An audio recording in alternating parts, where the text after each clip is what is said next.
Greetings and salutations, ladies and gentlemen, and people of the YouTube. I am ForceOfWill, and this is WWFree Raw is Wrong. Now, there are two things that I'm happy about. One is our groovy new intro card thing. Many thanks to Dented Nerd for creating that. I think it's awesome. More awesome than most of Raw. The other thing I'm happy about is the return of Wade Barrett! Bad news, Barrett is back, and he knocked out Cesaro. Okay. Yeah. As I film this, it's about... it's 1:30 on the 1st of January 2015. You can probably hear some music. I've got some rather rowdy neighbours. But I'm going to plough my way through Raw. I've made a few notes, as usual. The reason this is so late is I've been crippled with toothache. And I actually had to re-watch Raw to remind myself exactly how fucking stupid this entire fucking show was.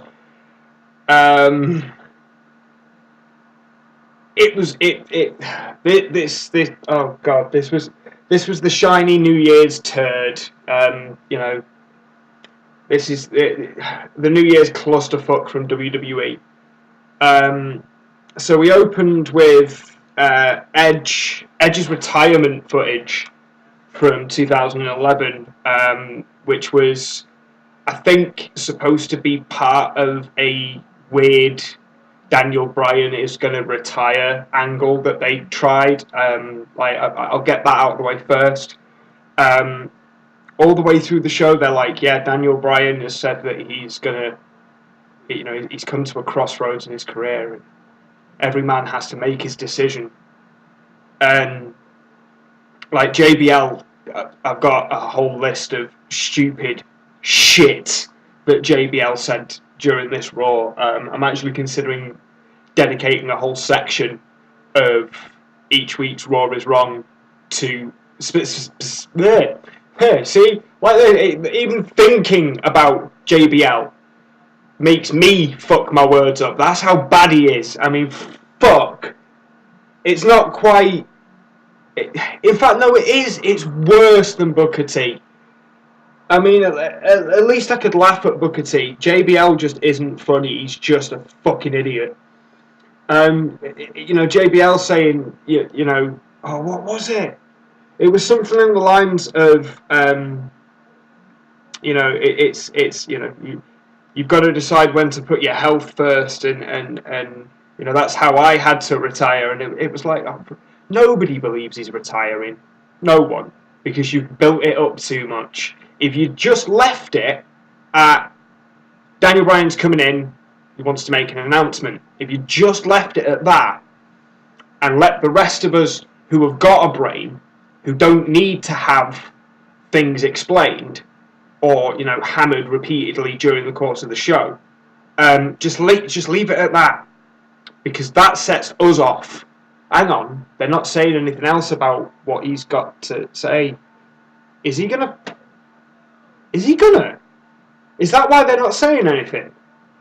That is far more effective than, oh, we think he's going to retire. Do you think he's going to retire? I think he's going to retire. And by the time you get finished saying that, everyone's going, he's not going to retire. They're talking about it too much. They're full of shit. So that completely ruined that. Daniel Bryan did get the biggest pop of the night, obviously, because it's Daniel Bryan. And he announced that he's going to be in the Royal Rumble, which is great. But yeah, we dedicated a whole 10 minutes to him talking about him being injured and how he building up this fucking retirement angle switch thing that they did. Yeah, it was shit. It was shit. It had no meaning. Much like the rest of Raw. So it opens with Edge and Christian coming out and trying to do the Edge and Christian thing, and it was painful. It was slow. The Daniel Bryan setup, no crowd reaction to not even when they pulled the cheap pop of mentioning the town that they're in, did they get a reaction? And when they did get a reaction, it wasn't a reaction that was live. It was a reaction that was added by the truck outside, and you could really tell because the crowd reaction just wasn't matching what was behind them. So we get to like the first match of Raw, and it's Ziggler v Rusev, and it's an okay match-ish, but ends in a disqualification because Rusev decided he couldn't beat Dolph Ziggler and spent 30 seconds stamping him in the corner. Then Ryback comes out and Rusev runs away again, and we get a whole segment on Ryback's like life story, and him talking about him getting like taken out from Tough Enough, which was really funny because he was stood next to the fucking Miz. That shows how old that show is and how long Miz has been trying to be relevant.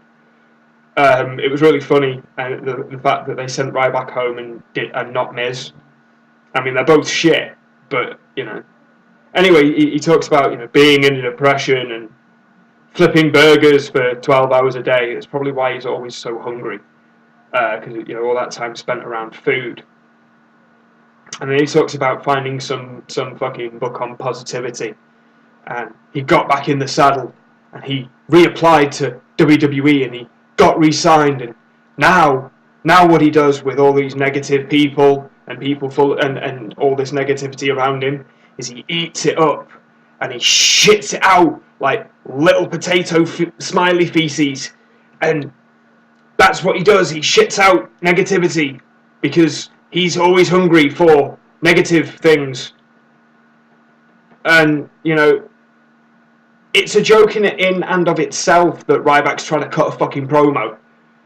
Nobody gave a shit at all during the whole thing. Like when it cut to the break, they cut in this whole Ryback promo, and everyone was just like, "Oh, will this guy please get out of the ring? He's fucking boring." Ryback with his little girly weight belt that looks shit because it looks like it's made of fucking pleather. No one gives a shit. No one gives a shit at all about Ryback or Rusev, and him saying about this isn't going to be a US versus Russia thing. This is going to be me, a big guy kicking a big guy's ass, and he did this weird pause before he said it, and it just broke the flow completely. The guy's got no mic skills whatsoever. They handed him the mic and expected a pipe bomb, and what they got wasn't even a fucking firework. It was a wet lettuce. It's the guy has very little skill in ring, and is constantly hurting people. Like he broke CM Punk's ribs that time, and he has no mic skills at all. So why hand the guy a mic? Have him as the big daft fucking backup guy for people that are like weedy, like I don't know, Seth Rollins. Have him back in Seth Rollins as his muscle. Better than it'd be more believable than them two fucking J&J fucking security, Jamie Noble and whatever the fuck the other guy's called. It'd make more sense for Ryback and Kane to be his security than them two. All I'm asking in 2015 WWE is that you make fucking sense. Stop insulting us and start delivering us some fucking decent storylines. Get rid of JBL. Oh God. We have the next match we have is Miz and Mizdow losing their championships to the Usos, which means what was the point in Miz and Mizdow having the championships in the first place? if you were just going to give them to the Usos again. What's the point? There was a point at which one of the Usos went to hit a corkscrew off the top and missed him by a fucking mile, literally by about fucking that, right? Just missed him by that. And JBL goes, yeah, he just grazed him. And it's like, oh, for fuck's sake. Earlier on in the match, JBL, talking about Mizdow as a method actor, a method actor who we see take a running jump out of the ring when he's in the ring. He's actually, involved in the match, and he's supposed to go over the top rope, and it's obvious from, the moment the Uso grabs hold of him. But yeah, he describes him as a method actor, and then drops the line, he's a method actor just like Heath Ledger. I mean, Jesus fucking Christ. Does anybody backstage listen to the shit that comes out of JBL's mouth? I mean, the crowd are really into it. No, they're not. There's no crowd reaction at all. At some point he's at some point later on in the Seth Rollins Roman Reigns match, he tries to say that Rollins is more technical. He has a greater technical mind or something. But what actually comes out of his mouth is he comes out with, yeah, he's got a great testicle mind, and nobody picks him up on it. Nobody notices. This will be a poignant moment. Is the line that he drops that made that completely let the cat out of the bag that Daniel Bryan wasn't going anywhere. Oh yeah, and during the Luke Harper match, which is the next match, he calls Luke Harper's nasty meaty clothesline the clothesline from Smell. If they start hammering that home, I swear to fucking God, I'm gonna shoot somebody. I'm gonna shoot somebody with a Nerf gun with a Nerf bullet that's been dipped in my piss. Just cause I don't want to get done for threatening violence. Anyway, this whole thing they've started doing these post-match interview things, much like MMA and UFC, which they try to say they're nothing like. They're fucking pointless. Everyone's, yeah, I just want to say that was the best match of my life. What the fuck's the point? Don't bother doing shit like that. You haven't done this in 15 years. There's no point in doing it. Stop trying to be MMA and UFC. Yeah? Face it. CM Punk's jumped ship. You look like shit because you're arseholes. Cope with it. So Luke Harper, like I mentioned it before with his clothesline from Smell. Dear God. Why does JBL exist? I hate him so much. Luke Harper. Why did they split this guy up from Bray Wyatt? Because he's got Bray Wyatt's fucking gimmick. He's now the crazy man from the woods that spouts off a load of shit before a match. Which is what Bray Wyatt's doing. Hey, here's an idea. Stick him in a three-way with Dean Ambrose, and you can all have an out crazy match. And you can all go and live in the woods. But yeah, fucking... They broke him off from Bray Wyatt, but he hasn't got his own gimmick. He's just got really starey eyes, a big beard, and a dirty wife beater outfit. And he's in a match with fucking the racist Jack Swagger, who's now for some reason, because he's been taken out twice by Russia's Rusev, he's now a fucking American hero. So we get the redneck versus racist match, which is shit. Harper wins with his fucking daft clothesline, and JBL mouthing off meh. Then we get the Cena versus Edge, Cena Edge promo thing. That's just there to set up for fucking Seth Rollins later.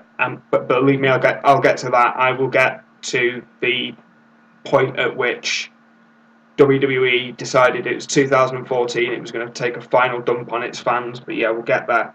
It was kind of cool, but yeah, when you get to the end of the show, it completely cheapens it, because you know it was just there as a feed into what was going to happen in the, you know, in the main event slot, which wasn't a match, which was this fucking stupid, cutting edge peep show, supposed talk show thing, which was shit.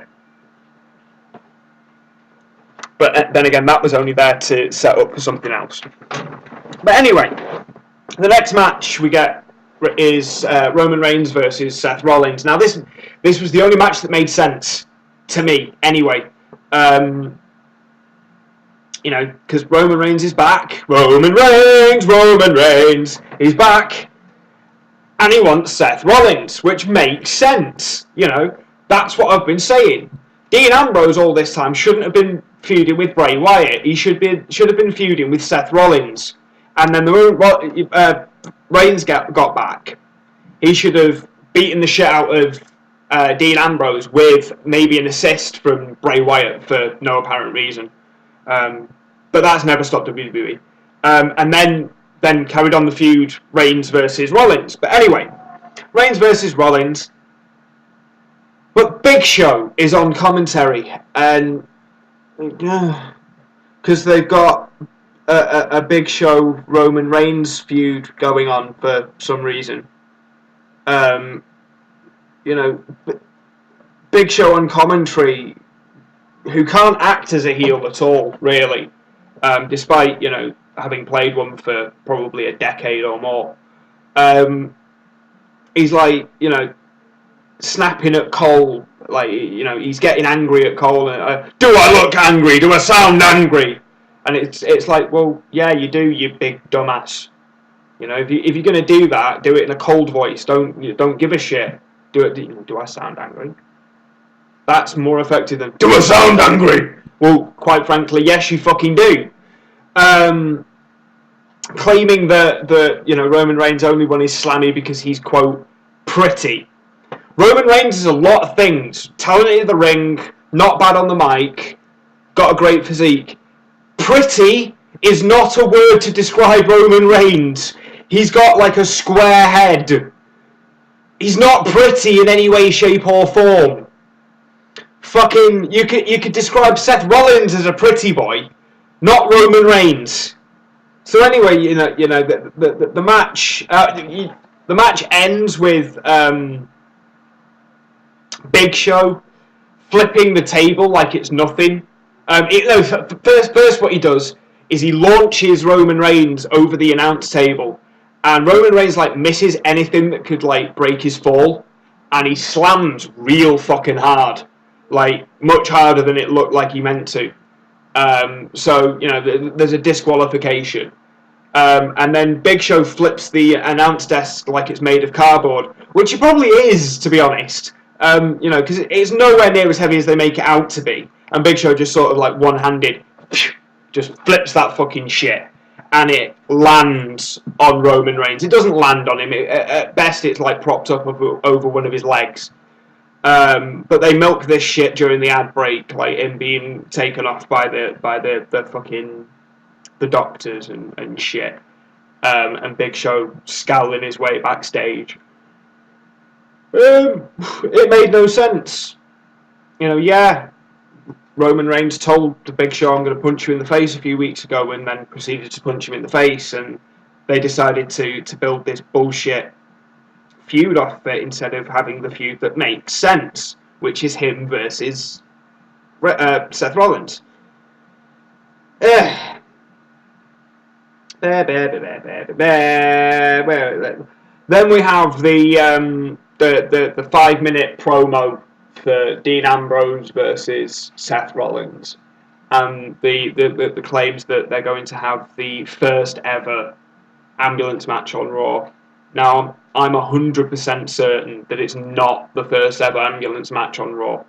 I could probably look back and find maybe 4 or 5 that have happened beforehand. I'm almost certain fucking Cena's had at least 2 in the last 5 years. on Raw that have been ambulance matches, and they're trying to claim this is the first. Maybe it's the first ambulance match between Wyatt and Ambrose, but it's not the first ambulance match on Raw. Full stop. Stop talking shit.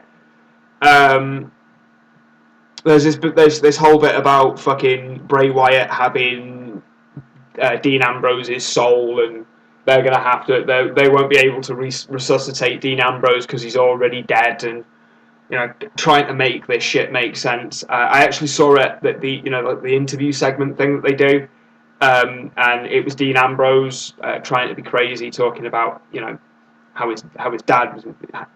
The last time he was in an interview situation, he was being interviewed by the cops because he's crazy and he breaks the law a lot and all of this shit. And he doesn't like being in a stuffy environment, and he's going to go out and sit in the desert for New Year's in a tuxedo. But anyway, and even during that interview, even Dean Ambrose is like, I don't know why we're feuding. I don't think it makes any sense. On what is the finish of Raw, even he's like, yeah, it's a shit plan. He like completely breaks character and breaks the fourth wall, looking at the camera. He's like, it's shit.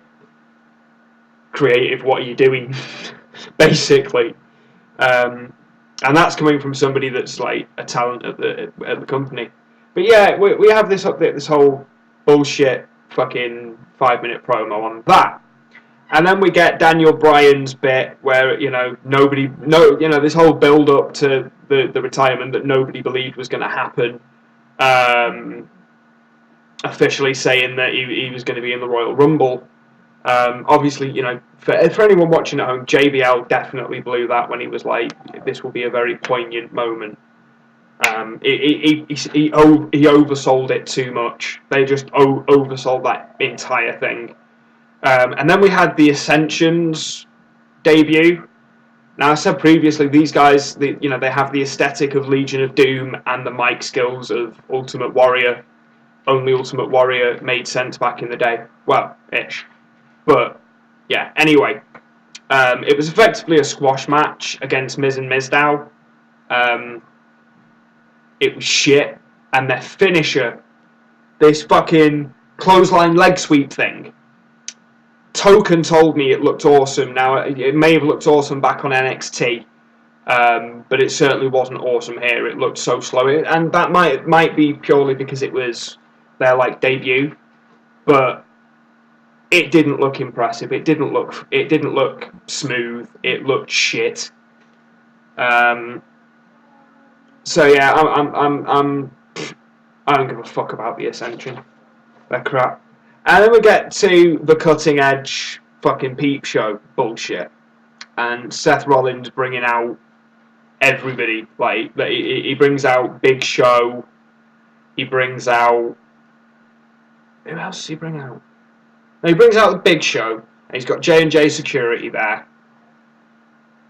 And then he calls John Cena out, and John Cena's like refusing to come out, and Seth Rollins is whining about him wanting to, he wants something from Cena for the new year because he's sick of whining, and quite frankly, we're sick of listening to him whine.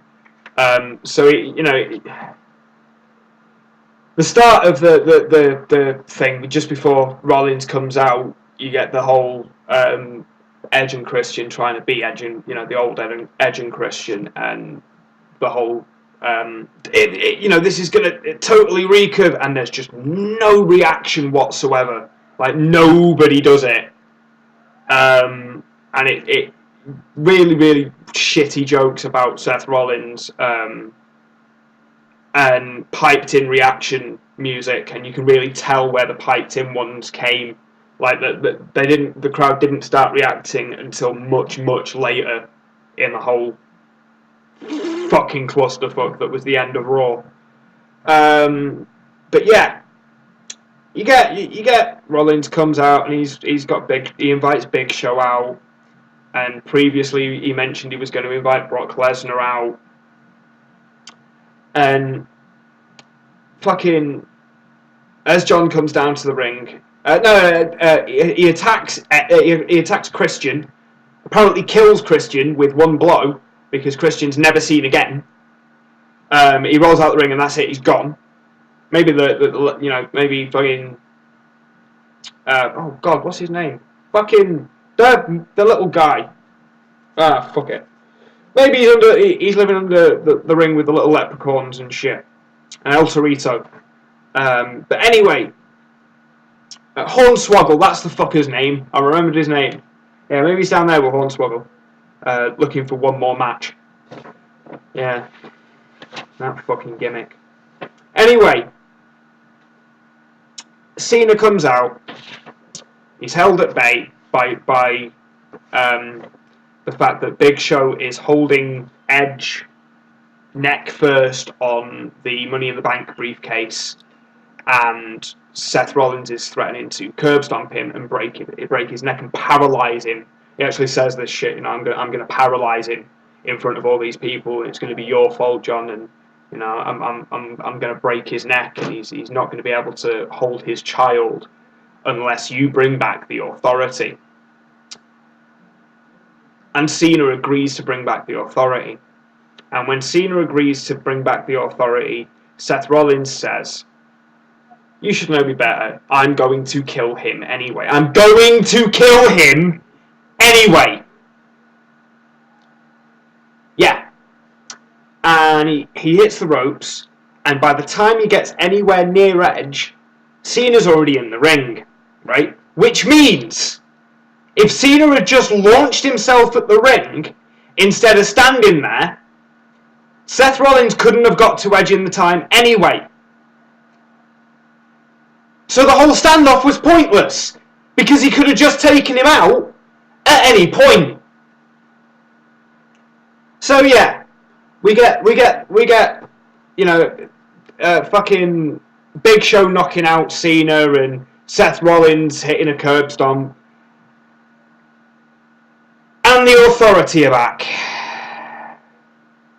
Which means every storyline, every moment since Survivor Series, that great moment where Sting debuted.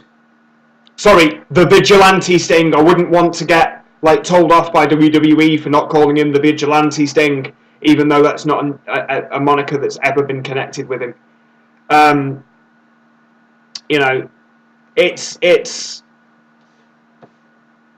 It's just they've effectively wasted our time since Survivor Series. Dolph Ziggler's big fucking "I outlasted everybody and then was draped unconscious over Seth Rollins" thing that they've lauded him for is pointless.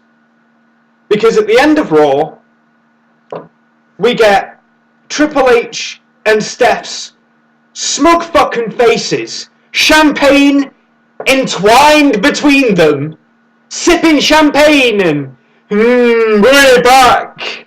Isn't it great? No, it's not.